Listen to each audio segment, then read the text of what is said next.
La promesa del amor de Dios. En esta promesa del amor de Dios, fortalece nuestra esperanza y nuestra confianza en el Señor. Pero, ¿de qué manera podemos experimentar hoy la realidad de esa promesa en nuestras vidas? Esta y algunas otras interrogantes más son las que hoy día podremos despejar a través del estudio de nuestra lección. Así que, bienvenidos.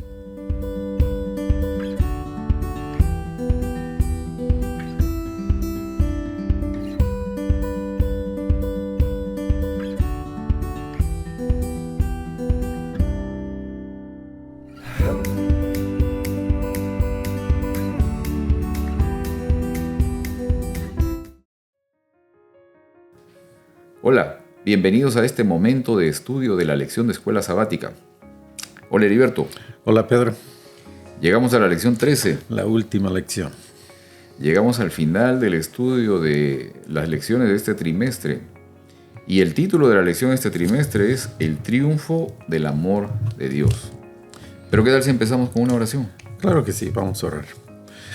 Padre nuestro, gracias te damos una vez más por lo bueno que has sido con nosotros, por las bendiciones que hemos recibido a través de estas lecciones que hemos estudiado.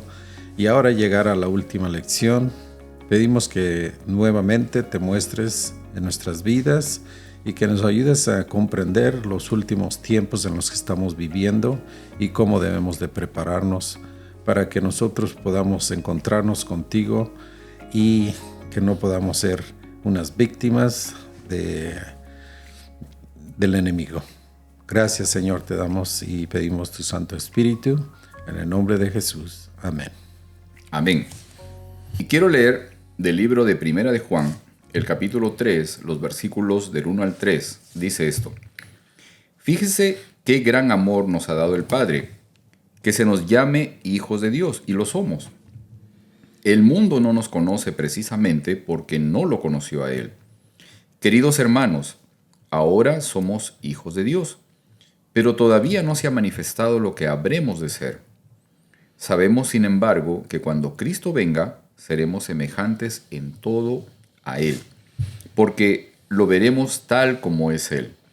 Todo el que tiene esta esperanza en Cristo se purifica a sí mismo, así como Él es puro. Ahora, estábamos estudiando la semana pasada, Heriberto, ¿te acuerdas un poco sobre los eventos que estaban, digamos, ocurriendo o que iban a ocurrir en el momento final? Estas situaciones de crisis, de pérdida de libertad, de situaciones apremiantes, angustiosas, en fin. Pero podemos recordar incluso, y tal vez nuestros amigos que nos están viendo, podemos recordar eventos recientes que han ocurrido recientemente donde nuestra, digamos, la salud pública se vio afectada. ¿De qué forma, o sea, de qué manera estos eventos que ocurrieron nos hicieron ver la manera tan frágil, tan rápida, repentina en que podemos perder nuestras libertades, ¿no? O sea, ¿cómo te sentiste tú, Heriberto, cuando, por ejemplo, se tuvo que cerrar el templo donde nos reunimos, ¿no? O, por ejemplo, cuando a pesar de que nuestros templos estaban cerrados, por lo menos para los amigos que nos ven en otros países, las realidades probablemente fueron diferentes, pero por lo menos aquí en nuestro medio, a pesar de que los templos estaban cerrados, habían algunos negocios que sí podían estar abiertos. Por ejemplo, los lugares donde se practican abortos estaban abiertos, las licorerías estaban abiertas, los lugares donde se vendían marihuana, por ejemplo, estaban abiertos, pero sin embargo los templos se mantenían cerrados, ¿no?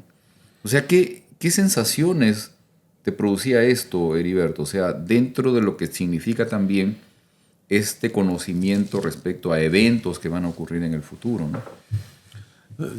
Pero en realidad no me sorprendió. Ajá. Sabemos que era algo nuevo que no había ocurrido antes en nuestra sociedad, algo así. Pero eso me dejó a mí entender qué tan frágil estamos como iglesia para que nuestras libertades sean limitadas y quizá hasta eliminadas. Ajá. Pero sabemos que esto es simplemente el comienzo de dolores. Ok. O sea, esto va a ocurrir cada vez con más frecuencia y cada vez va a ir aumentando. Así como cuando una mujer está esperando y Ajá. tiene dolores de parto, empieza con un dolor no tan Ya. fuerte Ya. hasta que va incrementando. Claro, claro. Y solamente esto nos da una ventana para ver lo que viene en el futuro. Ok. Y qué tan importante es que nosotros estemos preparados para esto. Ok. Esto nos ayuda a prepararnos en realidad para saber cómo vamos a actuar cuando otras cosas peores vengan. Claro, y en esta parte, digamos, yo pienso que vamos a tener que hablar un poco respecto a esa preparación, ¿no? Ese término, digamos, de preparación. Y de qué manera podemos hoy nosotros realmente confiar cuál es el recurso más importante que tenemos para poder sobrellevar no solamente las dificultades que puedan venir en el futuro, sino las dificultades que tenemos hoy en el presente también, ¿no? Ahora, en medio de esta situación que recordamos, esta situación de problema de salud pública, ¿cómo esta situación, digamos, impactó aquello que significa tu confianza en Dios, ¿no? O sea, ¿de qué manera el hecho de que tú no pudieras congregarte, por ejemplo, ¿no? Tal vez yo tengo una perspectiva, ¿no? Pero, por ejemplo, esta situación de que no pudieras congregarte, nuestros amigos que no podían congregarse en un templo, ¿no? O sea, ¿de qué forma esto te hizo reflexionar en que tu relación con Dios no depende de un edificio, no depende, digamos, de una liturgia determinada, tampoco depende de que tú pertenezcas incluso a una denominación, sino de que es una decisión personal que tú tienes y que debes tomar cada día, ¿no? Sí, esto lo miré personalmente porque nunca habíamos experimentado algo así. Claro, claro. Y uno está acostumbrado a atender a la iglesia sin ningún problema. Nunca hubiésemos esperado que esta fuera una causa para que la iglesia se cerrara. El templo, ¿no? El templo. No, para mí en realidad yo creo que no existe ninguna razón por cual grave que parezca para que se cierre el templo. Ajá. Esa es mi opinión personal. Claro, claro. Debe de mantenerse abierta. Si nosotros personalmente pensamos que me puede afectar, pues vivimos en un país libre y nosotros podemos optar por quedarnos en casa. Claro. Pero no puedo yo poner, porque a mí me parece que es la mejor forma, imponerlo en los demás. Claro, exacto. Esa es mi opinión. Yo también pienso lo mismo, ¿no? Creo que mal hacemos y en este punto, o sea, quizás, digamos, muchos dirigentes religiosos incluso presionaron porque los templos estén cerrados, ¿no?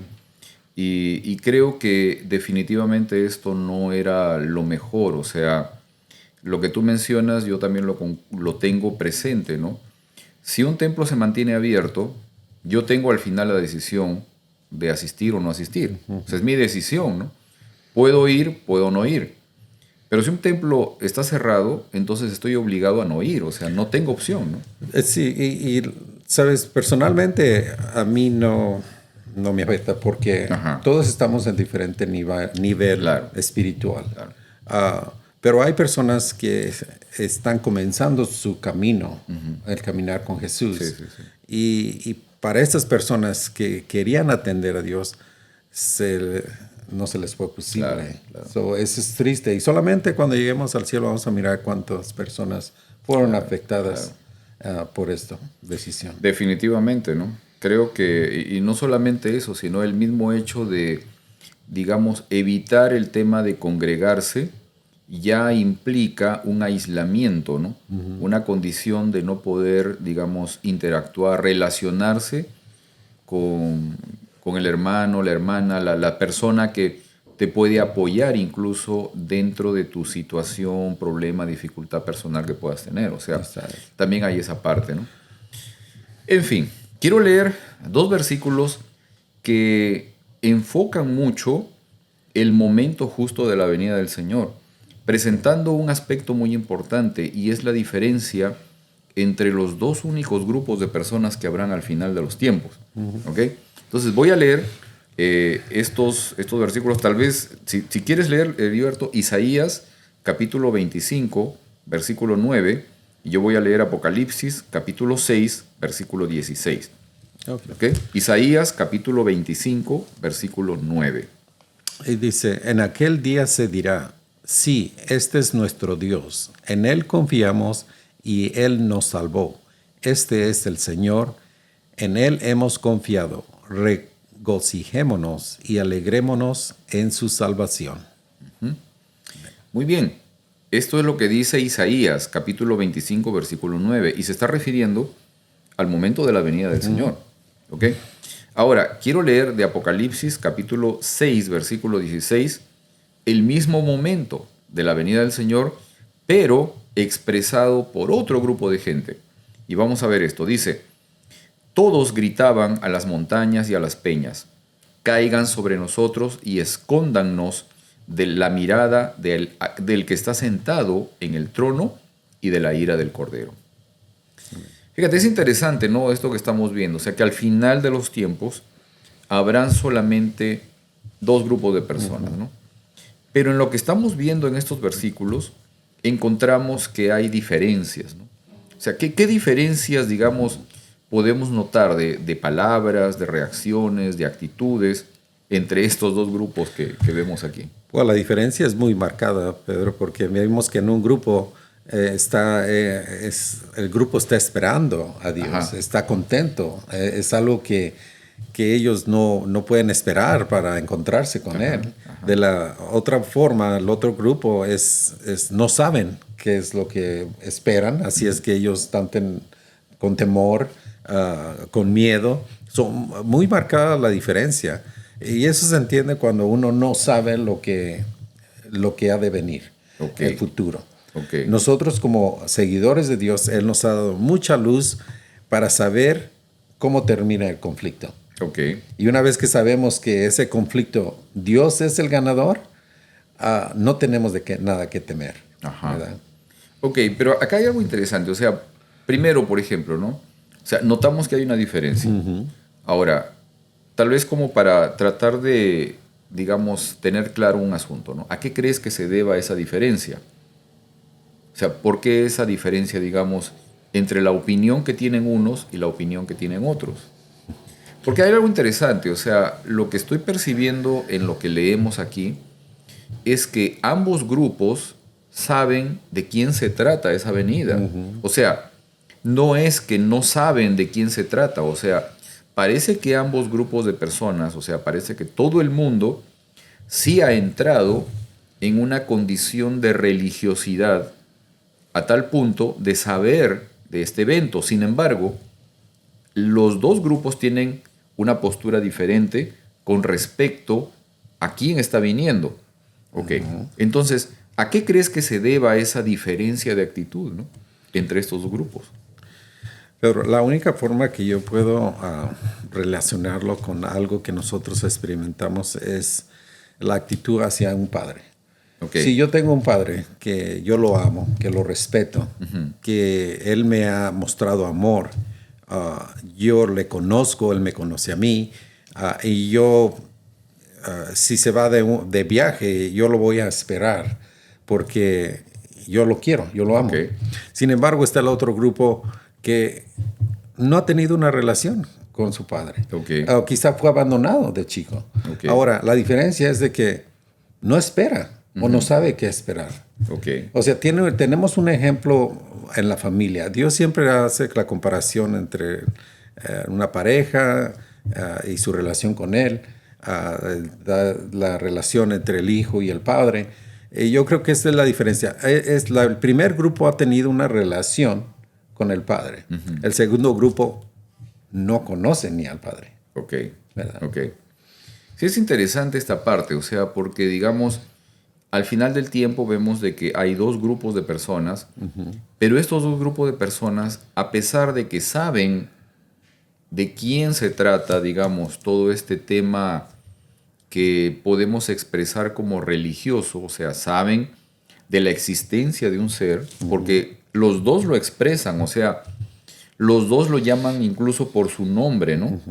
Unos están contentos, acá como dice, este es nuestro Dios, en Él confiamos y nos salvó, ¿no? Este es en el Señor y en Él hemos confiado, regocijémonos, alegrémonos en su salvación. O sea, tienen una actitud, una postura de alegría, de marcada esperanza que se ha formado en el tiempo, ¿ok? O sea, lo que entiendo yo es de que lo conocen a este ser de determinada manera, confiaron en Él. En cambio, los otros estaban tratando de que las piedras, las montañas caigan sobre ellos para que los mate, porque no podían soportar, dice aquí, la mirada del que está sentado en el trono y de la ira del Cordero. O sea, en el concepto de este segundo grupo, ellos ven, perciben, creen, asumen que este ser es un ser que tiene ira, que tiene enojo contra ellos. O sea, esto nos deja ver el hecho de que ambos grupos probablemente tenían cierta idea respecto de este mismo ser, del Señor, que está viniendo, pero sin embargo los dos grupos lo conocen de manera diferente. Así O sea, es curioso esto, ¿no? De que unos probablemente desarrollaron una relación cercana, íntima, ¿no? Muy, muy estrecha. Sin embargo, los otros probablemente solo lo conocieron de forma teórica, pero nunca se relacionaron con él. O sea, no había ese conocimiento y por eso llegaron a entender de que ese ser que viene tiene enojo contra ellos, está enojado contra ellos y los viene a destruir en todo caso, ¿no? ¿Okay? Esa es la figura, es muy interesante esto, ¿no? Ahora, ¿cómo es que nosotros llegamos a ubicarnos en un grupo o en otro? O sea, ¿de qué manera es que nosotros al final vamos a poder estar entre los que esperan con alegría, con esperanza, con ánimo y creen que el Señor viene a salvarlos, o vamos a estar en el grupo de aquellos que consideran que Dios es un Dios enojado, es un Dios con ira, es un Dios vengativo y que viene a destruir más bien? Bueno, en realidad solamente tenemos dos opciones, Pedro, Okay. ¿verdad? Sabemos que va a haber un grupo que no va a aceptar a Jesús como su Salvador.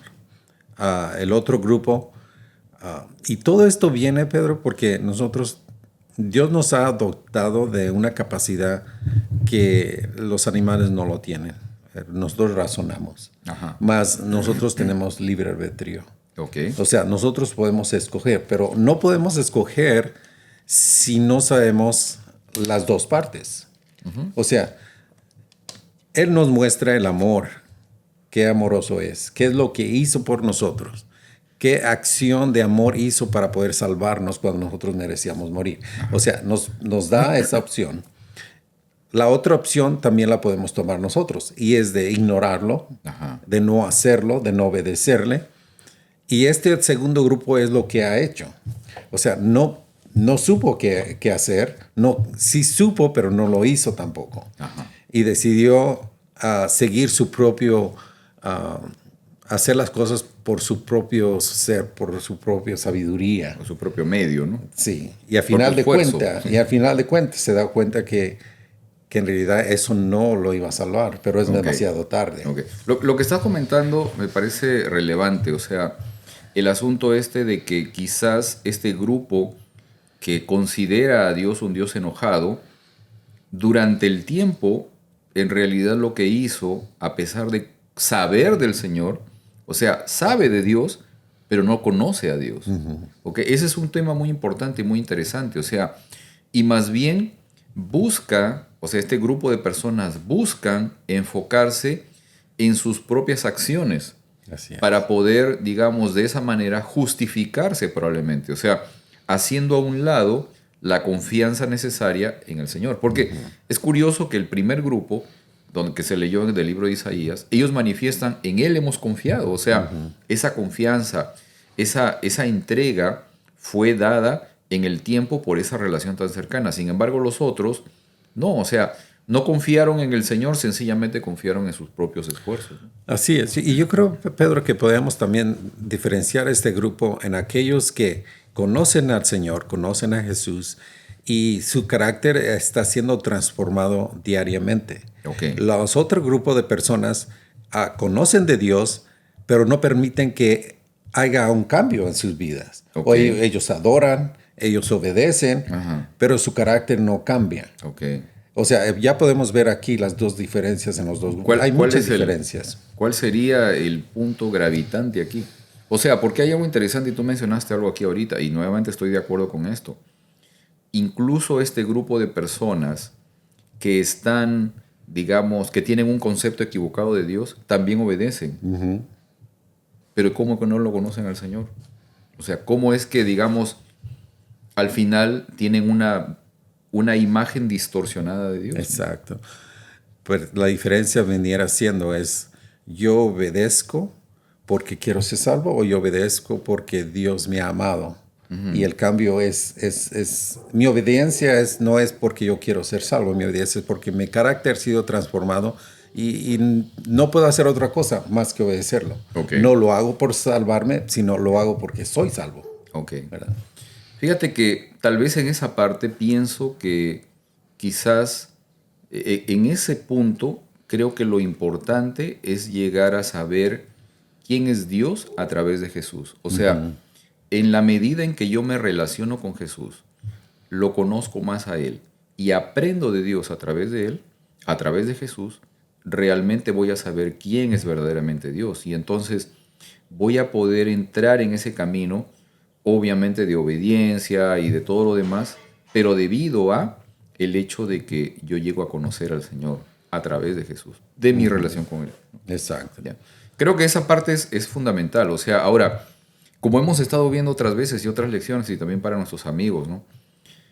Esa relación con Jesús la encuentro en mi vida diaria a través de mi relación con los semejantes, a través de mi relación con los demás, a través de la relación con la esposa, ¿no? Con el esposo. O sea, esta situación, digamos, de conocer a Dios a través de Jesús, la encuentro en la vida diaria a través de la relación con los demás. Sí, porque, como dije, nuestro carácter es transformado, pero nuestro carácter al ser transformado es impactado a todo nuestro alrededor, claro, a nuestras familias, a todos con los que nos relacionamos. Claro. Porque ese carácter ha sido cambiado genuinamente. Exactamente. Ok, muy bien. Quiero avanzar en esto para leer el libro de Apocalipsis, capítulo 20, versículos del 1 al 6. Dice: vi además a un ángel que bajaba del cielo con la llave del abismo y una gran cadena en la mano. Sujetó al dragón, aquella serpiente antigua que es el diablo y Satanás, y lo encadenó por 1000 años. Lo arrojó al abismo y lo encerró y tapó la salida para que no engañara más a las naciones hasta que se cumplieran los 1000 años. Después habrá de ser soltado por corto tiempo. Entonces vi tronos donde se sentaron los que recibieron autoridad para juzgar. Vi también las almas de los que habían sido decapitados por causa del testimonio de Jesús y por la palabra de Dios. No habían adorado a la bestia ni a su imagen. Tampoco se habían dejado poner su marca en la frente ni en la mano. Volvieron a vivir y reinaron con Cristo 1000 años. Esta es la primera resurrección. Los demás muertos no volvieron a vivir hasta que se cumplieron los 1000 años. Dichosos y santos los que tienen parte en la primera resurrección. La segunda muerte no tiene poder sobre ellos, sino que serán sacerdotes de Dios y de Cristo y reinarán con Él 1000 años. Esto decía la Nueva Versión Internacional. Muy bien, en este periodo de tiempo, Heriberto, aquello que conocemos como el milenio, ¿no? ¿Okay? ¿Cuál es el propósito de este tiempo? Digamos, ¿qué es lo que la razón de ser de este tiempo? O sea, bueno, nos pasamos muchos eventos antes de esto, pero al final de cuentas el milenio es la segunda venida de Jesús. Se comienza con la segunda venida. Okay. Así que con la segunda venida de Jesús ocurren varios eventos. Ajá. Ese es el fin. Podemos que es el fin para el pecador, pero no el fin para los redimidos. Cuando Jesús viene, ocurren resurrecciones primeramente. ¿La resurrección de quiénes? De los justos. Justos Se levantarán primero, dice la promesa, ¿no? Así es.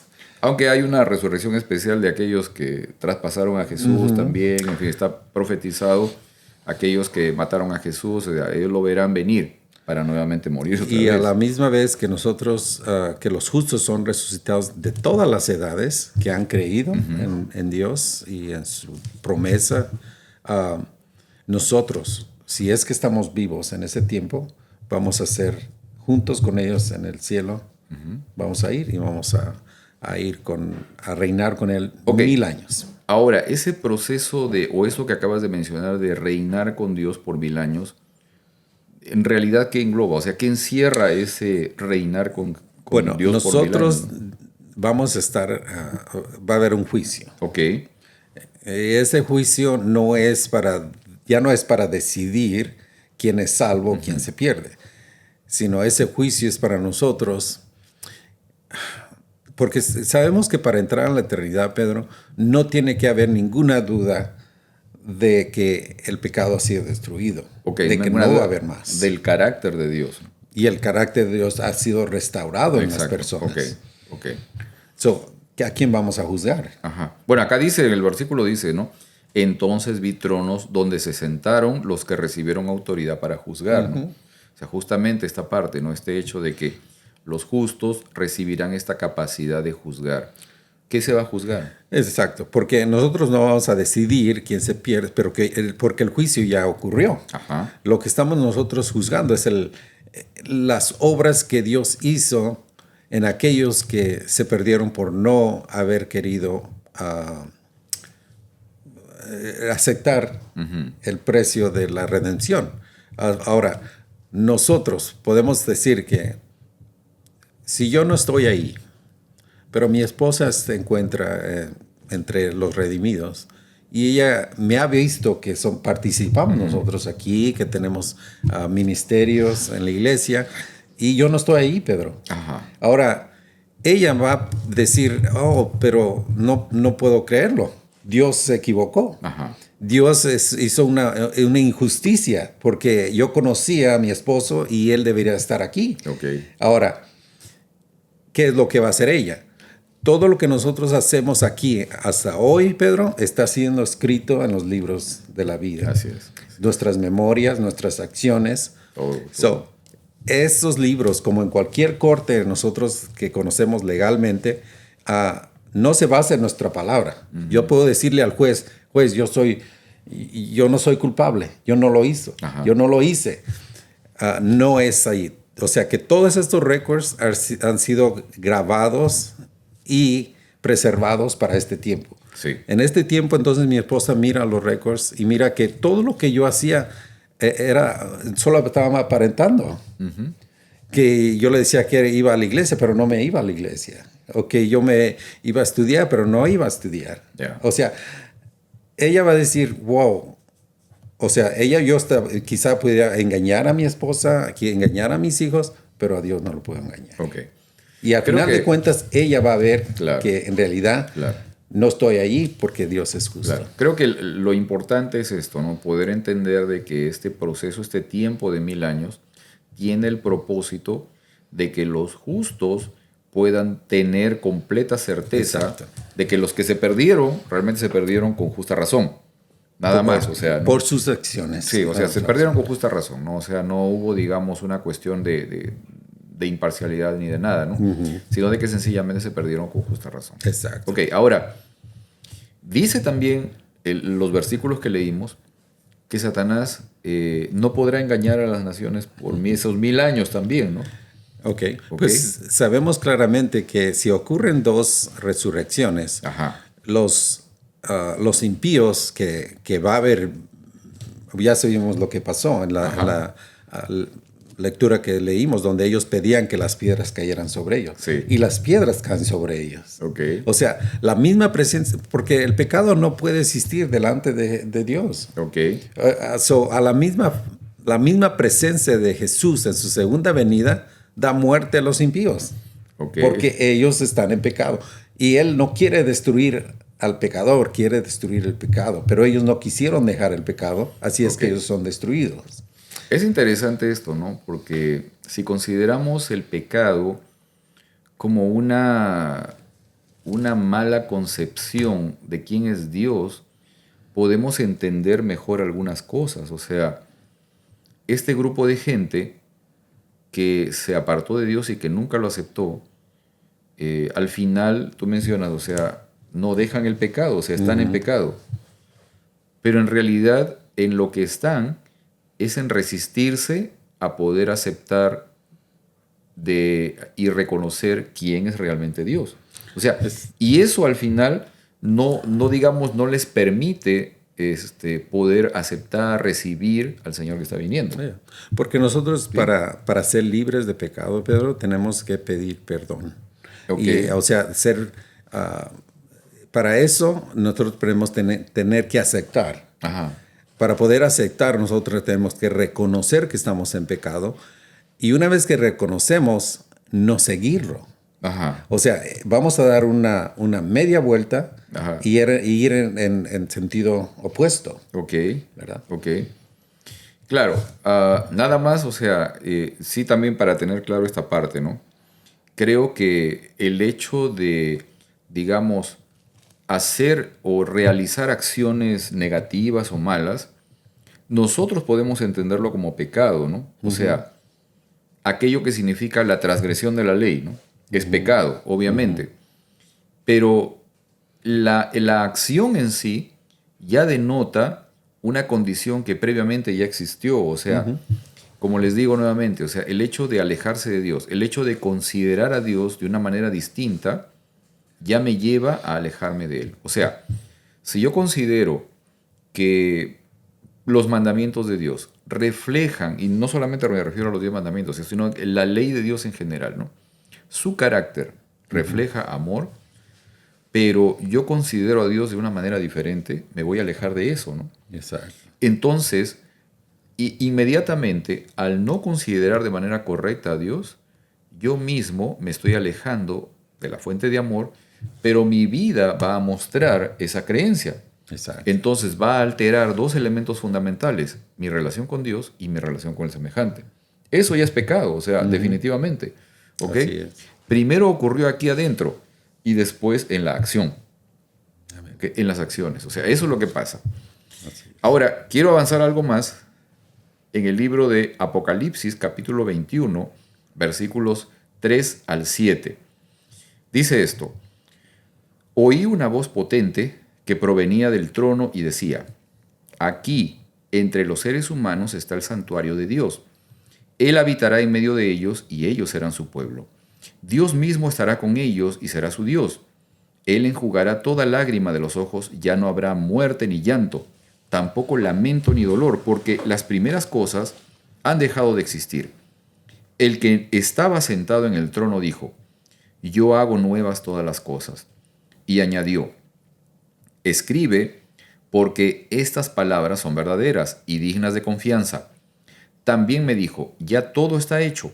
Yo soy el Alfa y la Omega, el principio y el fin. Al que tenga sed le daré de beber gratuitamente de la fuente del agua de la vida. El que salga vencedor heredará todo esto y yo seré su Dios y él será mi hijo.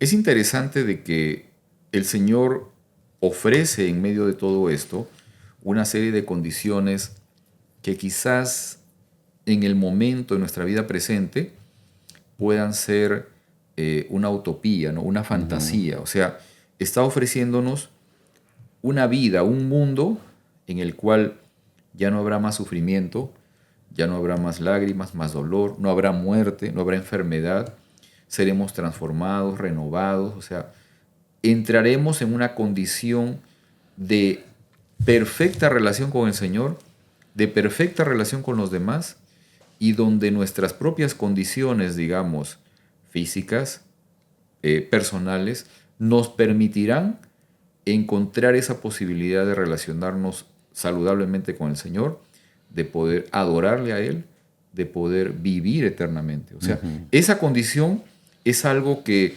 quizás, como digo, en el presente puede sonar a una fantasía, puede sonar a una utopía.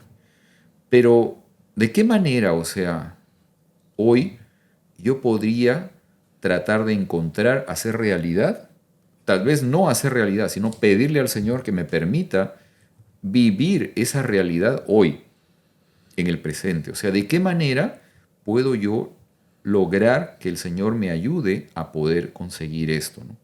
A esta experiencia Okay. en el presente? Bueno, te estás refiriendo porque en el cielo no vamos a sufrir más, no va a haber muerte, no va a haber nada. ¿Y cómo podemos nosotros empezar esta vida hoy? Ajá. ¿Verdad? Y yo creo que eso viene como todo, con el comienzo. Ok. Si nosotros primero comenzamos con aceptar nuestra condición de pecadores y aceptamos a Jesús como nuestro Salvador, ese es el comienzo. Ok. Y a veces muchas personas piensan que ese es el comienzo y ese es el fin. Ajá. Y ese es el problema, porque va a haber muchos grupos que conocen a Jesús porque no han dejado que Dios transforme su carácter. Solamente quieren hacer, pero no quieren transformarse. Ya. ¿Verdad? Y esto es la diferencia, que si nosotros empezamos, Dios va a hacer una transformación en nuestra vida, porque ese es nuestro testimonio, de como yo era antes a como quizá yo soy, es muy diferente. Porque yo creo que Dios ha transformado mi vida poco a poco. No fue de un día a la mañana. Es de día con día. O sea, Pablo dice que él lo que quiere hacer no lo hace, y lo que hace no lo que... O sea, esto es lo que nosotros esperamos, porque en el cielo ya no va a haber esa batalla. Ok. Ahora estamos batallando con la carne, con las tentaciones. Y Dios nos quiere ayudar a sobreponernos a esto, con su ayuda. Ok. Lo que estoy entendiendo entonces es de que tú propones de que, digamos, esta posibilidad de experiencia de vida eterna en el presente empieza primero en nosotros, obviamente, ¿no? De manera personal. Ok. Y esa experiencia en nosotros se tiene que ir dando en la medida de algo. Y yo creo que tendría que ser en la medida en que yo cada día le permita al Señor entrar en mi vida, confiar en Él, relacionarme con Él, o sea, buscarlo a Él constantemente, ¿no? Exacto, y seríamos como los árboles, hace la referencia a los árboles, Pedro, si los frutos, si una planta no da fruto, va a ser echada al fuego. Nosotros ahorita somos si podemos hacer la comparación, somos un árbol y muchas veces no damos fruto y muchas veces hasta somos un mal árbol. Que da malos frutos. O sea, si eso lo aplicamos en nuestra vida, es de la misma forma. Dios trata de hacernos una persona que dé buenos frutos. Amén. Para su gloria. Claro, claro. Ahora, ¿cómo puedo entonces llegar a fortalecer mi fe, la confianza en las promesas que el Señor me da, ¿no? Y asegurarme de que mi vida refleje justamente su carácter, ¿no? Y que esto se manifieste en esa interacción con los demás. O sea, ¿de qué manera yo puedo fortalecer, ejercitar esta posibilidad, ¿no? De que cada día yo manifieste que realmente confío en Dios, ¿no? Y esto me ayude a poder tener una buena relación con mis semejantes. Pero lo que he aprendido por experiencia es de que hay muchas cosas que yo no estoy de acuerdo, que no me gustan, que no vienen por naturaleza a hacerlas. O sea, yo preferiría no haberlas conocido y de otra manera viviría ignorancia y me iba a perder mi ignorancia. Pero porque ahora empiezo a comprender que Dios quiere lo mejor para mí, entonces digo, ¿qué es eso mejor que Él tiene para mí? Y la forma en que yo lo encuentro es que a través de la oración, a través de la lectura, yo me doy cuenta, Dios me pide esto. Pero podemos dar ejemplo del diezmo, Pedro. Dice, pero es mi dinero.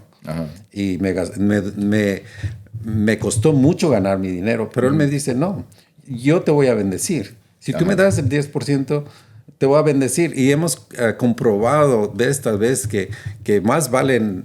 Y es más bendecido tener el 90% que el 100% sin la bendición de Dios. O sea, nunca perdemos cuando nosotros hacemos. Ahora, eso viene siendo, podemos decir, en las finanzas. pero esto aplica en todas las formas de nuestro crecimiento espiritual. Ok. Si nosotros practicamos lo que leemos, nosotros vamos a ir creando un cielo aquí en la tierra. Ok. Y ahora, ¿cómo podría entonces luego, o sea, una vez que yo encuentro ese convencimiento y esa posibilidad de practicar ese ejercicio de confianza en el Señor? Por ejemplo, lo del diezmo, ¿no? Pero ¿cómo es que yo le muestro a otra persona? ¿Cómo es que yo le dirijo, digamos, a que esa persona, otra persona X, pueda comprender los beneficios, las bendiciones que puede llegar a tener por el hecho de poder también confiar en el Señor? Exacto.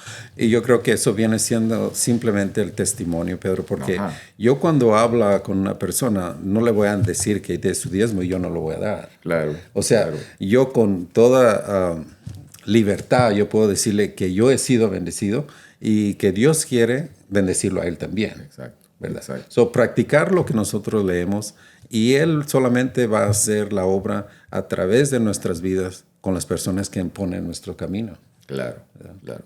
Definitivamente en esta posibilidad de poder entender que en este conflicto cósmico el amor de Dios triunfa, creo que el Señor también nos ofrece la seguridad de que hoy en el presente nuestras vidas pueden llegar a experimentar el gozo, la alegría de reconocer de que el amor puede llegar a triunfar también en nuestras vidas, ¿no? Y en nuestra relación con los demás. Y que esa, digamos, esa posibilidad de predicar, ¿no? De compartir un mensaje, una esperanza, no solamente se da, se entrega, se materializa de forma verbal, o sea, no solamente se entrega un mensaje determinado por una creencia X, ¿no? Sino que principalmente se comparte a través de una forma de vida, ¿no? Eso creo que es lo más importante justamente frente a la necesidad que puedan tener otras personas. Y esto se puede aplicar hoy en día y también esto nos va a fortalecer nuestra fe, Pedro, para nosotros saber cómo debemos de actuar cuando de veras las pruebas más difíciles lleguen a nuestra vida. Claro, así es. Muy bien, llegamos al final de esta lección y del estudio también de nuestro trimestre. Gilberto, se acabó el trimestre. Pero nos ha dejado muy buenas enseñanzas y muchas bendiciones también. Y espero que también para nuestros amigos este tema de estudio haya sido de mucha relevancia, de mucha utilidad sobre todo para su vida diaria. ¿Qué tal si terminamos con una oración? Claro que sí. Sí, vamos a orar. Te damos gracias, Señor, por tu bendición, por permitirnos en este momento haber culminado este estudio durante esos 3 meses. Que la oportunidad, Señor, de poder reconocer de que tu poder, tu amor triunfa de forma maravillosa, sin ejercicio de la fuerza, sin el ejercicio de la violencia, triunfa sobre el mal, nos permite tener esa esperanza, Señor, esa seguridad de que en tus manos estamos seguros y que tú obras y que tus promesas son reales, Señor, son verdaderas. Permítenos hoy, en el presente, poder experimentar ese milagro, esa maravillosa oportunidad, esa maravillosa gracia de recibir, Señor, tu amor y que nuestras vidas puedan ser transformadas. Y que esa transformación, que es una bendición para nosotros, pueda ser también de mucha bendición para los demás. Bendice a nuestros amigos también que nos acompañan en esta ocasión. Bendice sus hogares, suple sus necesidades, Señor. Y despídenos ahora, te lo pedimos por Cristo Jesús. Amén. Amén. Muy bien. Nos vemos entonces la próxima semana, Heriberto. Con la gracia de Dios, aquí estaremos, Pedro. Y con un nuevo tema. Un nuevo trimestre. Así es. Nos vemos entonces la próxima semana, amigos. Nos vemos. Hasta luego.